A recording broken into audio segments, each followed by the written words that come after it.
by it. But in doing so, kind of sealed Richard's fate as being chased by Darken Rahl. Okay. So Darken, definitely not the true owner of the book. No. Just another guy who wants to get his hands on it. Just a greedy motherfucker. Okay. So this brings us to the Garden of Life. And if not for the reason we're there, this would be an awesome fucking room. Yeah. It looks like an outdoor garden. It mimics one. And in the center of the lawn, there's a huge white circle of sorcerer's sand, which we haven't really gotten into much yet. You know, there's plants, and they're all taken care of fucking phenomenally, which you would assume because in the crypt, I mean... Yeah. So he must pay his gardeners well. Yeah. Or I just, not in death. Yes, yeah. Right. The quick death thing. Hey, perks, Yeah. Salary ain't everything. Yes, it is. But the one thing that I really fucking like about this room is it is a garden. It needs sunlight to thrive, and there is a huge glass window on the top of this room, so it feels like you're outside, even though you are inside. And I just imagine that, especially on today, Christmas Eve, if you looked up through that big, huge glass window, well, you probably wouldn't see Santa because he wouldn't give Darken Rahl shit. No, he would just rain the coal down on that motherfucker. All the coal. He'd pelt him with pieces of coal. Yeah. He'd tell all the reindeer to take a big old shit. All right, this guy is on the straight-up evil list. It's a whole different thing than the naughty list. And Santa's just like checking. He's like, all right, 3, 2, 1... Let it fly, boys. Yeah. I've been telling you to hold it this whole time, but you need to let it go now. Well, in the center of the sand is the boy. This is why all the shit in the coal. And he's buried upright, and he's buried up to his neck. Which immediately you thought, okay, maybe things aren't so bad for this kid. But as soon as you find out that he's buried up to his neck, you're like, oh, shit. I mean, even if nothing bad happens to him from this point, burying a child up to his neck and just leaving him there, not very cool. Yeah, not cool. We've done it at the beach a couple of times for fun.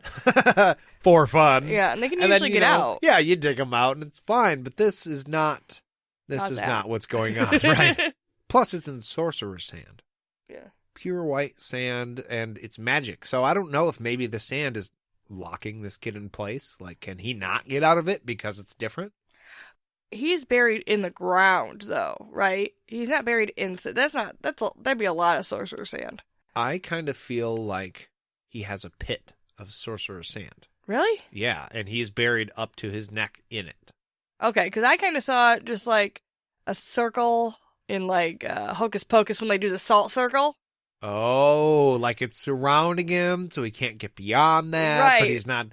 But he's buried like in the ground. That could be. I pictured it like a big pit of sand, but what you're saying could also be true. Because then he couldn't get out. Like, you bury somebody in the ground, you're fucked. Like, standing upright. Oh, right. I mean, well, it is hard to get out of sand, too. When you're buried up to your neck. I have never been. So, I mean, I guess either one could be. What do you guys think? Because we're not really sure. I kind of think it's sand. Jade kind of thinks it's dirt. Both which would pretty much lock you in place. You ain't going anywhere. Yeah. So Darken asks the kid, "What is your name, my son?" Which, weird. Yeah. And he sees his eyes flash towards Demon. And so he's like, okay, everybody out of the room. It's going to be me and this kid. Kind of like a power move. He wants his confidence. He wants to speak to him without any distractions. And obviously this kid doesn't like Demon. Once they're gone, he sits down on the grass and he makes sure to fix his robes. Mm-hmm. And he asks the boy if Demon has touched him inappropriately. Here's the thing. We know that Darken is responsible for taking this kid. Mm-hmm. But he's pretending to be the adult that you want to talk to be safe. He's pretending to be the good guy, and he's not. He's being manipulative. But the kid says no. Like, no, he didn't do nothing weird. So Darken Rahl obviously has a very trust but verify relationship with the people that not really work for him. They're pretty much all enslaved, but with Demon at the very least. Demon didn't have to touch him inappropriately, though, for the kid to be like, don't like him. Because, number one, he made him pull his pants down, and that was probably weird, and you don't know what Demon did. Even if he was just checking something, he probably was weird when he did that, because he's a kitty toucher. He was probably pretty happy about it. Yeah, he was probably like, I can't even.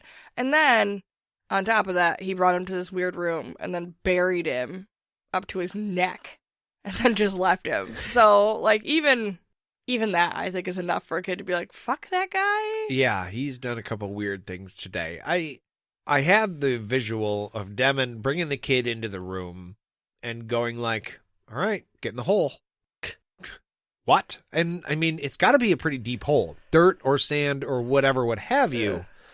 And so there had to have been a little flash of doubt, like, is that going to be over my head? Or not, because it's got to be pretty hard to eyeball if that 6 inches is above or below your mouth. You know what I mean? And you might be able to breathe even if you're buried all the way in dirt a little bit, but that's got to be fucking terrifying. Yeah, the whole situation, I feel like, would be pretty unsettling for a little kid. Right. So the little boy tells him, I want to go, because not having fun, basically. And Rahl's like, yeah, I understand. But you're gonna help me. I'm gonna do a ceremony. So you're chosen. It's cool. Oh, well, that makes it all better. Yeah. Cool. You're smart and strong, so you're gonna sit there in that hole, okay? Yeah, he tells the kid, look, you're a good boy. That's why you're here. Everybody has spoken so highly of you. That is the reason that you're here. No, I'm a piece of shit. Please, let me go home. I'm really a bad kid. I kicked my sister the other day. And, yeah, I'll go now. He tells Darken that he misses his mom, and Darken gives him a little sob story about how he misses his mom, too. He had a wonderful childhood, but his parents died a few years ago, and so he understands how he feels. And as a little kid, I'd be like, you just said they had a full life and that you had a great childhood. I'm a child, and I was taken from my parents who are alive. Fuck you, bring me home. This weird guy pulled my pants down and then buried me in a hole. I don't know if this happened to you in your good childhood, but I don't consider these good things. Yeah, mine's not going so great, so. But after this sob story that it gives him, he kind of comes into Rahl's confidence a little bit. And he tells him that his name is Carl. God damn it, Carl. You got yourself abducted. I shouldn't joke about that. That's awful. So Rahl picks an ant off of his face that was crawling on him because it's super uncomfortable. The whole time that they were talking, though, and Darken was just fine with it. He's letting it go for a while. Right. It makes you wonder if maybe that was on purpose. If Rahl did he summon the ant? Like, is he letting that happen just so when he takes the ant off his face, realizes, like, look, I'm going to help you. Yeah. That's got to be bothering you. I wouldn't be able to stand an ant on my face for a half a second. I'd be twitching all around like, dude, get it off. For real. I'd be like, it's going to crawl in my nose. It's going to crawl in my nose. Get it off. Get it off. Get it off. Rahl is like, see, I got the ant off your face. I'm here to help you. And Carl's like, cool. So you can dig me up and let me go home then, right? He tries one more time. And no, obviously that's not the plan. So he explains to Carl that you're going to help me perform a ceremony. Okay. You are just here to represent innocence and goodness and like all things pure. That's what you're here to do. You're here to represent a thing in a ceremony. Like, okay, nothing's going to happen.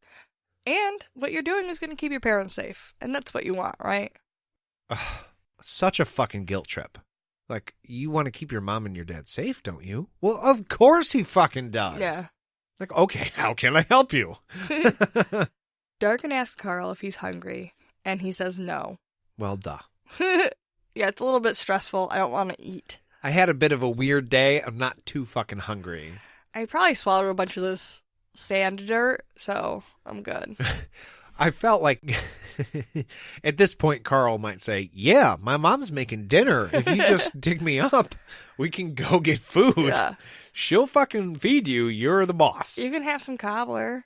Yeah, it's really good. You also cook that underground. So. But when he gets up to leave, Carl, being terrified, as you would be, asks him to stay. And Rahl goes, why, of course I'll stay. I'll stay with you all night, whatever you need. I'm your buddy. I'm the good guy here. Because in Darken's mind, he's going, got him. Yep. So this ends the chapter on the villain we all love to hate, Darken fucking Rahl. Oh, thank God we made it. I know. I wanted to add just on the end, I've had a couple of guys from work. Both guys you guys have heard on the show, Aaron and Wade. And when each of them got to this chapter in the book, they came up to me at work and were just like, dude. Because up until now, yeah, there's been talk of rape and there's been like people dying, and those are both very serious subjects. But it gets to the point where Rahl abducts this kid, and they were like, holy fuck. Like, really? They're doing that? Yeah, he's a fucking bad guy. He's not a good guy. Yeah. There's nothing good about this guy. This is an adult villain. This is not a Disney villain. Right. He's not like, I'm going to get all the money. It's not about that for this guy. He has it, true, but he is a sick fuck. He really, really is. And it's just awful. So Merry Christmas, everybody. Merry Christmas. Merry Christmas. Hopefully your day goes much better for you than Carl's. He's having a rough day. He's having a pretty rough Christmas. Poor Carl. He's not your friend, Carl. No, Carl. God damn it, Carl.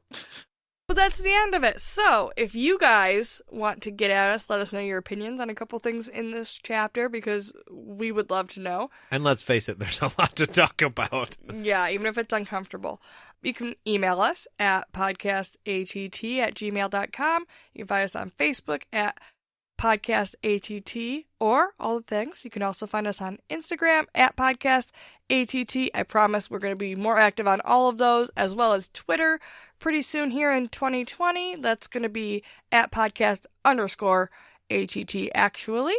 If you want to help us grow and contribute to our podcast, you can find us at Patreon at podcastatt. And there's going to be tons of fun stuff over there for you to get into. And don't forget, guys, in just a couple of days, we will be going live. If you're listening to this on Wednesday, that means in 2 days.